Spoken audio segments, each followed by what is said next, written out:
இன்னைக்கு உங்க நாள் எப்படி போச்சு அப்படின்ட்டு கேட்டிங்கன்னா, ஒரு நாளைக்கு எவ்வளோ வேலை தான் பார்க்குறது நம்மளும் காலையிலேருந்து அப்படின்னு சொல்கிற அளவுக்கு காலையிலேருந்து ஒரே வேலையாக தான் எனக்கு வந்து இருந்தது. நான் எதிர்பார்க்கல. இங்கே யுஏஇல வந்து பார்த்தீங்கன்னா, அகைன் வந்து மழை. நைட்டு வந்து தான் ஞாபகம் வந்தது. அரிசி இல்லை, காலையில் மாவு அரைக்கணுமே அப்படின்னு நினச்சிட்டு எதிர்பாராமல் நான் கீழே போயிட்டேன். ஒரே மின்னல் இடினா பாருங்களேன், பயந்து வாங்கிட்டு ஒரே ஓட்டம் மேலே ஓடியாந்தாச்சு.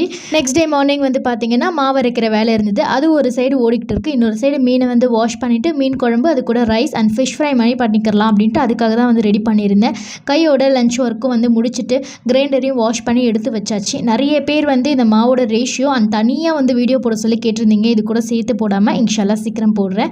ஈவினிங்கு வந்து கொஞ்சம் ரிலாக்ஸ் ஆகும் அப்படின்ட்டு பார்த்தீங்கன்னா, இந்த மழைக்கு ஏற்ற மாதிரி ஏதாவது ஒரு ஸ்நாக்ஸ் பண்ணு அப்படின்னு என் பையன் வந்து சாக்லேட் கொழுக்கட்டை செஞ்சு கொடுங்களேன் அப்படின்ட்டான். வேர்க்கடலை, கருப்பு எள்ளு, வெல்லம் மூணுத்தையும் மிக்சியில் கிரைண்ட் பண்ணி ஸ்டஃப் பண்ணி செய்கிறது. அவனோட பாஷையில் சொல்லணும்னா சாக்லேட் கொழுக்கட்டை. நான் அப்படி தான் சொல்லியிருக்கேன்.